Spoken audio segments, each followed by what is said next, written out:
ګلپاڼه واده کله او چا سره کوي؟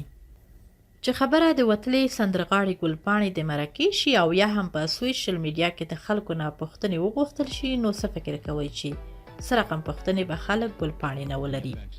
هرومرو به تر ټولو د مخه دا پوښتنه د ګلپاڼې کیږي چې واده دې کړی که نه؟ مینه دې کړې که نه؟ کله به واده کوي او چا سره به یې کوي؟ ډېرو شازلمیو خو بیا خپل زړونه په لاس کې نیولي وي او له ګلپاڼې خواست کوي چې باید واده ورسره وکړي. له ډیوې سره مرکې کې د ګلپاڼې د دې تازه مرکې پر مهال دغه کیسه هم مخته راغلې ده. په سوشل میډیا مخې ته راغلو شاوخوا 100 پوښتنو کې مو یوازې هغه پوښتنې د ګلپاڼې مخې ته ایښې دي چې د هغه فن پسې اړه لري. وخت مو نه نیسم، راځئ د ګلپاڼې نه د خلکو د پوښتنو دا ځوابونه واورئ. د ګلپاڼې سوونو مینوالو دا پوښتنه لرلې چې آیا ګلپاڼې واده کړی او که یې نه دی کړی له چا سره واده کوي؟ دغه پوښتنو ته ګلپاڼې خپل ځواب په دې ټکو کې وویلې: واده مې نه دی کړی، خو دا د قسمت خبر ده. کله چې نصیب و په هغه ورځ مې واده شوی دی او پاتې دا خبره چې د چا سره به کوم، نو د داسې سړي سره خو یې بیخي نه کوم چې مخکې نه یې یوه بله ښځه وي. ګلپاڼه زیاتوي: تر دې وخته یې داسې څوک زړه ته نه دی پروت چې د واده فیصله ورسره وکړي، خو د واده په لړ کې به لومړیتوب یا ترجیح هغه ځوان ته ورکوي چې انسانیت پکې وي. وای نورې خبرې وړې دي، زما دپاره مهم شی انسانیت دی. ګلپاڼه وایي د واده لپاره د زلمي انتخاب په خپله خوښه کوي، خو د مور او پلار خوښه به هم پکې شاملوي. د امام جهان په نوم یو مینوال ترې پوښتنه کړې: ګلپاڼې که چیرې واده وکړي بیا به هم سندرې وایي که نه؟ ګلپاڼې ځواب په دې ټکو کې ویلي: اوس نه په دې هکله یقین سره څه نشم ویلی، خو زما خیال ده چې د واده نه وروسته سندرې ویل په کار نه دي. د دې پوښتنې په ځواب کې چې په لکونو مینوالو در باندې زړونه بېللي او یو تن ته واده شي، د لکونو خلکو زړونه خو به ماتېږي. د دغو زړونو ماتو عاشقانو ته په کومو الفاظو تسلي ورکوي؟ ګلپاڼې اول وخندله او بیا یې په خندا کې ویل: ډېر مشکل سوال دی، خو زموږ اسلام او شرعي توګه ښځې ته د یو واده اجازه ده او ښځه د یو انسان سره باید ژوند تیر کړي. په دې خبره به مینوال ښه پوه شي. د سوونو په شمېر مینوالو د ګلپاڼې نه دا پوښتنه هم کړې ده چې زده کړې څومره کړي او سندرې څنګه پیل کړې. ګلپاڼې وویل: تعلیم مې په سوشیالوژي کې د ماسترۍ ډګري اخیستی او اوس امفل کوم. سندرو سره مې شوق و. یو ورځ مې د نورو ملګرو نجونو سره یو سټوډیو ته لاړم. هلته مې په خپل آواز یوه سندره ریکارډ کړه.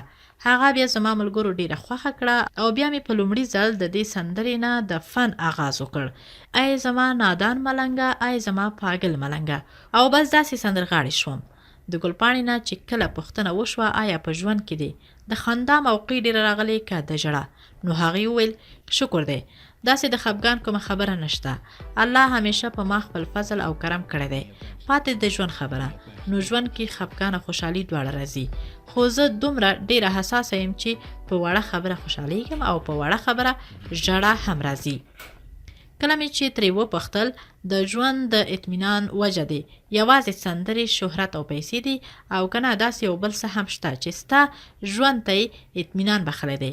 نو ځواب یې دا و: هو بلکل، یوه بله لاره شته او هغه د الله یاد دی. هغه ته سجده کول دا زما د ژوند د اطمینان یوه مهمه لار، یوه ذریعه ده. د یو مینوال دې پوښتنې ته چې سندرې ته خو د ډېر وخت ورکړی، آیا ځان ته دې هم وخت ورکړی؟ او کله چې ځان ته وخت ورکوي نو هغه وخت څه کوي؟ یعنې په څه کارونو باندې بوخته یې؟ ګلپاڼې خپل ځواب داسې وویل: هو بلکل، ځان ته مې وخت ورکوم. د کورنۍ غړو سره د کوره بهر وځم، جیم ته ځم، اکثره د ماسخوتن ډوډۍ خوراک لپاره بهر ځو، خپل خپلوانو کره لاړ شو، ملګرو سره ناسته پاسته لرم، بس دغه وینو. کله چې ترې پوښتنه وشوه په خپله د خوښې سندرغاړی د څوک دی او هغه کومه سندره ده چې د هرې ژبې وي چې ستا په ژوند کې تر ټولو زیاته خوښیږي؟ ګلپاڼې وویل: د خوښې سندرغاړې مې شکیله ناز ده او په ټول ژوند کې مې تر ټولو زیات د غني خان دا کلام د شکیله ناز په آواز خوښ شوی چې سترګو د جانان کې زما ښکلي جهانونه دي. د دې پوښتنې په ځواب کې چې خپل قوم او ولس سره څومره مینه کوي او چې پښتانه په تکلیف کې یا په بدنامۍ کې ویني څه احساس کوي؟ ګلپاڼې وویل: په قوم او ولس ډېره مینه یم، خو په هر مونځ کې دا دعا کوم چې خدایه پښتانه د جنګونو او بدنامۍ نه بچ او د ښه تعلیم، ښه شعور، ښه صحت او سیال ژوند خاوند کړي. په ماشومتوب کې د کومې لوبې ډېرې کړې دي او اوس هم چیرته د خپلو خویندو ورونو سره لوبې کوي او کنه.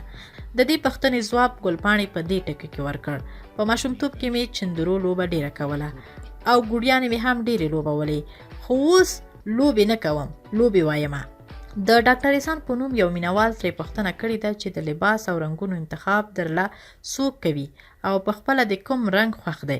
ګلپاڼې په ځواب کې وویلې: زه رنګونه د موسم مناسب خوښوم. په ژمي کې شوخ او په اوړي کې مدهم رنګونه مې خوښیږي. تور، ګلابي او سور رنګ مې د خوښې رنګ دی. د حضرت بلال دې پوښتنې ته چې لنډې ځواب راته ووایه، افغانه یې که نه، ګلپاڼې خپل ځواب یوازې په نا کې ورکړ. دا هم وایي چې په پښتو، فارسي، اردو، عربي ژبو د سندرو ویلو نه وروسته اوس په انګلیسي ژبه د سندرو ویلو اراده هم لري. د خپل اصلي عمر او نوم ښودلو په هکله پوښتنې په خندا یوړلې او وی ویلې: دا حال چاته نه وایم. وایي د خپلو مینوالو نه خوشحاله ده او خپل شهرت ورته تر اوسه داسې یو جنجال نه دی پېښ کړی چې هغه په سندرو ویلو پښیمانه کړي.